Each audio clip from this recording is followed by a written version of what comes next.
पड़ता किसी को, लेकिन लिखा नहीं है। शिष्यानुभूति एक किताब है ये, इसमें कहीं नहीं लिखा हुआ है कि फूल माला प्रसादी चढ़ाओ। सिर्फ शिव को गुरु बनाइए और उनसे ज्ञान लीजिए। ये किताब क्या गलत है?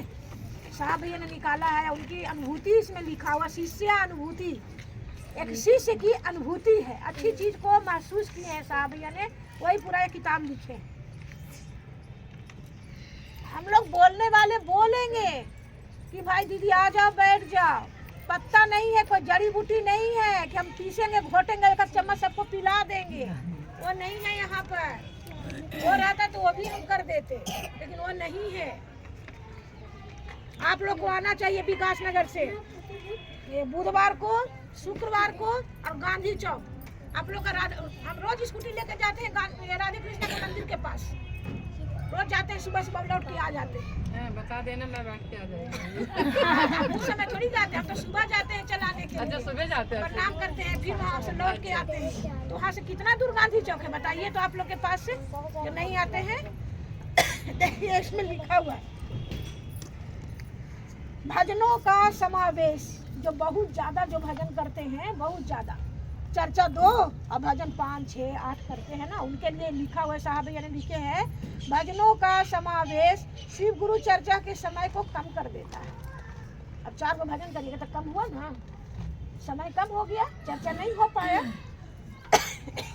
अब लिख रहे हैं कि इसे न्यून किया जाए, भजन को न्यून किया जाए, माने कम किया जाए। वो कम बोले साहब भैया और लोग हम लोग और खूब ज्यादा करते।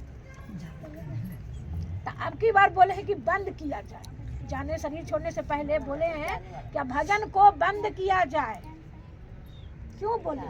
यहाँ न्यून लिखे हैं और वहाँ बंद बोले। न्यून किया, आप जानते हैं कि भजन, कीर्तन, प्रवचन, हवन, आरती एवं शिव जागरण आदि का आज के मानव मन पर अस्थायी प्रभाव नहीं हो पाता। हुआ? सब तो करे भजन कीर्तन सब किए, कुछ हुआ? कुछ नहीं हो। जहाँ के हम तय थे, जहाँ हम थे आज वहीं पर हैं, कोई अलग बात नहीं है। आइए प्रयागराज स्टेडियम में बरखा दीदी आई थी, वहाँ ये 7000 पीस बटा है। अगर 7000 आदमी इसको पढ़ ले और समझ ले तो 7 करोड़ आदमी समझ जाएगा। लेकिन ये सब खाली बटा, पढ़ा किसी ने नहीं, समझाया किसी ने नहीं। क्षेत्रों में शिव शिष्य एवं शिष्याएं जिन्हें शिव शिष्यता की अवधारणा की समझ नहीं हो पाई है, शिव चर्चा का अवधारणा जो करना है, कैसे करना है, क्या करना, जो अवधारणा समझ में नहीं जहाँ जहाँ आ रहा है ना, वहाँ हम लोग को ये पढ़ के सुनाना है जाके कि देखिए पढ़िए, यहाँ किसी चीज का हवा नास्ती का कोई जरूरत नहीं है, इसको पढ़ना है। अवधारणा की समझ नहीं हो पाई है। शिव गुरु की चर्चा के बदले, शिव गुरु चर्चा के बदले में क्या क्या लोग कर रहे हैं? चर्चा के बदले में क्या कर रहे हैं? भजन, हवन, अष्टयाम, आरती आदि का कार्यक्रम चलाते हैं।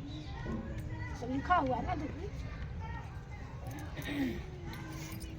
शिव चर्चाओं में इन भजन कीर्तन आदि के कार्यकलापों को कुछ तथाकथित शिव शिष्याएं व्यक्तिगत भौतिक लाभ के लिए बढ़ावा देते हैं।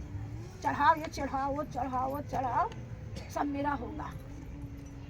यहाँ पर है कुछ? आप स्कूल में बच्चे को भेजते हैं तो कुछ लेकर भेजते हैं? कोई लेकर जाता है? माला फूल सब लेकर जाता है? बच्चा को भेजते हैं स्कूल में, माला फूल लेकर जाता है? कैसे ही जाता है? किताब, copy, pen, pencil, tiffin box, पानी का बोतल, यही लेकर जाता है ना कि माला लेकर जाता है? तो वही चीज हमारा आपका है। यहाँ पर हमको आपको कुछ भी नहीं चाहिए। 8 दिन में 1 दिन आके बैठेंगे, कितना ज्ञान उतरेगा? हम लोग रोज चले तो ज्ञान ही नहीं उतर पा रहा है बढ़िया से। अब महीना में 1 दिन, 8 दिन में 1 दिन, 15 दिन में 1 दिन, तो कहाँ ज्ञान उतरेगा? उतर पाएगा? क्योंकि ज्ञान लेने के लिए ऋषि मुनि ने लगातार प्रयास करते हैं अपने गुरु से ज्ञान लेने के लिए, 1-2 दिन नहीं। इन क्षेत्रों के सजग शिव शिष्यों शिष्याओं तथा समिति को चाहिए कि शिव शिष्यता की अवधारणा से क्षेत्र के सभी गुरु भाई बहनों को अवगत कराएं। सबको अवगत कराना है कि खर्चा मत करो, जरूरत नहीं है। एक पैसे की खर्चा नहीं है यहाँ, पढ़िए, सुनाइए, सुनिए, नहीं सुनता है तो वहाँ से हट जाइए। लेकिन हमारा का कोशिश तो करना है ना कि जाके बताए, अवगत कराए। याद रखना होगा कि कीर्तन, भजन, हवन, आरती आदि शिव शिष्यता का अंग नहीं है। जैसे हमारा शरीर का अंग है ना, हाथ पैर आँख कान है ना, वो शिव चर्चा का वो सब अंग नहीं है। हवन आरती कीर्तन नहीं है, अलग है। शिव चर्चा बिल्कुल अलग है वो सब चीजों से, नहीं है। वो लिखा हुआ है, सब लोग के पास है, इनके पास जो जो गए होंगे तो सबके पास ये है। कौन कौन करता है हवन आरती? किसको किसको अच्छा लगता है हवन आरती शिव चर्चा में भजन? बताइए। एक पढ़ के कम से कम समझ लीजिए, ज्यादा भजन नहीं करना। भजन करना है तो दिल को चोट पहुंचने वाला भजन कीजिए, ताकि लगे कि हाँ हमको शमशान जाना है, ये शरीर जल जाना है। थोड़ा सा समय निकाल ले, पोता पोता में मत फंस जाइए कि सीढ़ी छूट जाए। आपका नहीं है, उनका भी पोता हुआ, उनके लिए भी बोला जा रहा है। मेरा भी कभी होगा तो हमको लिए भी बोला जा रहा है।